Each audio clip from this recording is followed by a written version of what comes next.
Actually... But don't worry, okay?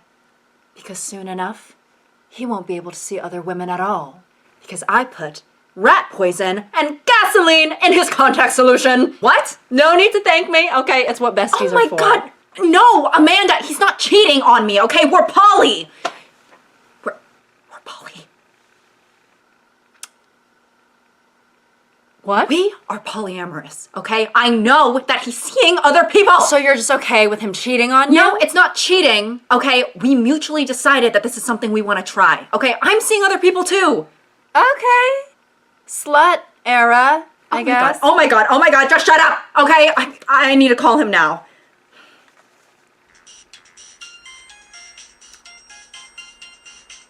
What the fuck? So I am getting the inkling that I should not have stolen his phone and slashed his tires and sold his social security number on the black market and put flesh-eating bacteria on his razor. No!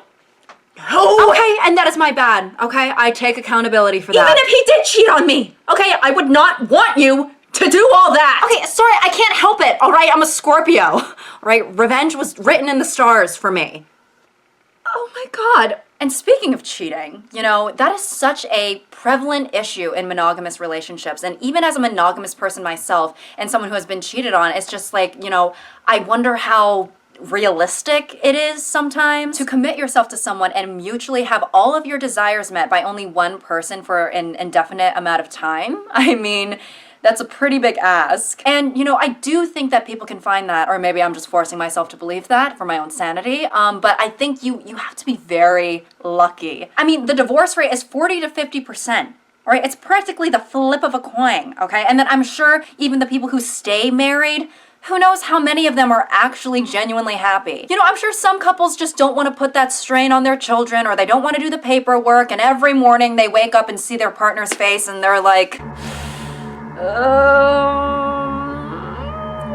And as much as I would like to believe that it's possible to find the type of love where it's like, I'm all about you and you're all about me and we love each other so much, you know, how long can that last until one of us gets bored? Boredom seems to be an inevitable aspect of all long-term monogamous relationships, and I wonder if poly relationships are just as susceptible to that same boredom if they're being, you know, emotionally and physically stimulated by multiple people. If that type of dynamic makes you and your partner feel more fulfilled and happy and excited about life, then that's wonderful, and you know, it's great that you're able to, I guess, you know, have multiple romantic connections or physical connections.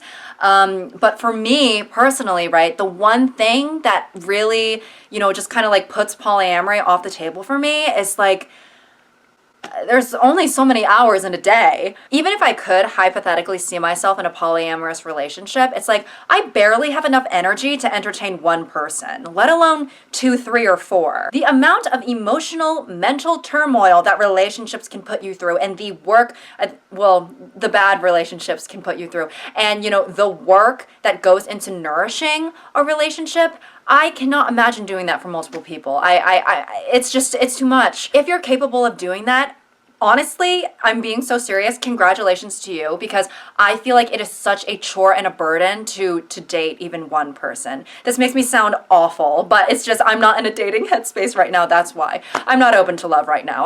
The shop's closed. When I'm in a monogamous relationship, the stress and pressure that I feel to like get my girl the best birthday gifts and plan the most extravagant dates and, you know, make sure that she's so happy and that I'm being the best girlfriend possible, like it is just so much. I cannot imagine doing that for multiple people. Again, this is just for me personally, but you know, I would not be able to keep track of all the dates and all the things that I need to remember for each person. It's like I can hardly do it for one, you know? I would literally need like a personal assistant or something to help me keep track of everything. So when's the next time I can see you? How about this weekend? We can get drinks? Sure. How's Saturday at 5 for happy hour? Hi, yep, sorry, no can do. You're booked Saturday, 4 to 6 p.m. for mini golf with Kelsey. Kelsey F or Kelsey M? M. Right. Okay. Yeah. That's the blonde one, right? Correct. Okay. Perfect. Noted. Right.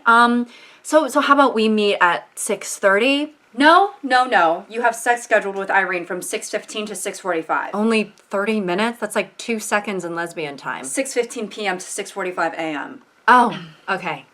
That makes more sense. So, not Saturday, but maybe Sunday. Do you want to do like brunch, like 11 a.m.? I mean, aren't you going to be tired? I mean, I'll probably be a little sore, depending on how hard I try, but... You have a meeting with Serena on Sunday from 11 a.m. to 1 p.m.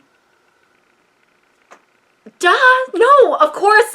How could I forget? I mean, she's one of my favorite ones. That was a joke, by the way. I'm joking. Because I don't even remember. Which one is she again? Serena is not one of your girlfriends. She's your boss. It's a work meeting. You're so right. Wow, that's so true. Yeah. God, my job. I forgot about that. I know this is not exactly the same thing because there's, a lack of communication or commitment, but, when you're dating around and you're forming multiple crushes and making multiple connections, like, is that not a diet form of polyamory? And I know this probably isn't the best example of polyamory because it's kind of more like a competition, but, The Bachelor and The Bachelorette, it's like they're literally, falling in love with multiple people on national television. I mean, once it gets to like the final three, The Bachelor is usually like, well, I love them all.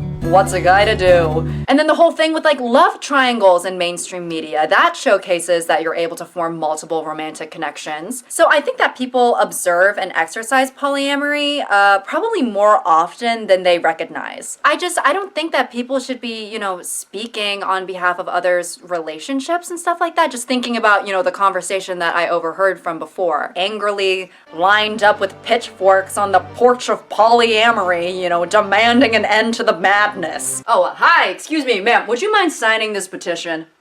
What is it for? That is a great question. This is to put an end to polyamory. Once and for all.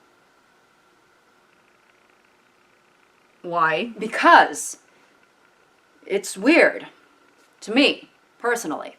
Okay. Listen, I know a lot of people in polyamorous relationships, all right? They have a girlfriend in addition to a surplus of females, all right? Not leaving any for the rest of us. So you're starting a petition because you can't get any bitches. Well, That sounds like a skill issue. I think a big reason why people can't really fathom being in polyamorous relationships is because, in order to create a healthy polyamorous relationship, you have to be, very, openly communicative. You have to openly, state your boundaries and your limits, and you have to be very honest and very, very secure within yourself. And I think that a lot of people just aren't like that.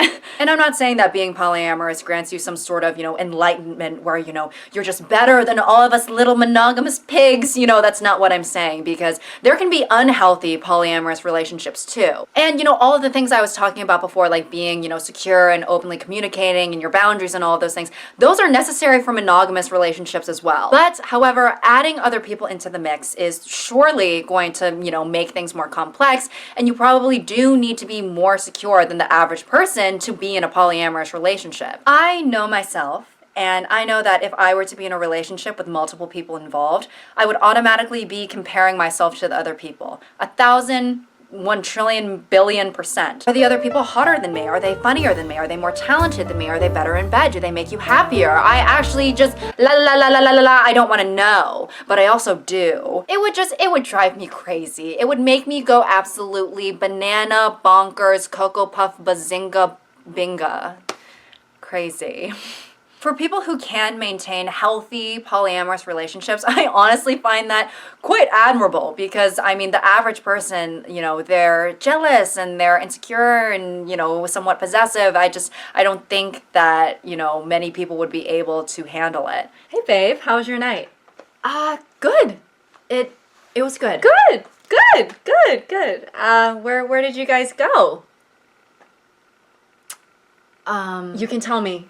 Seriously, okay? Remember, we agreed to this? Right. We went to Ricardo's on the waterfront. Wow, yeah, that's great. It's a beautiful restaurant. Expensive. Yeah. Very romantic. Yeah. will you just excuse me for a second?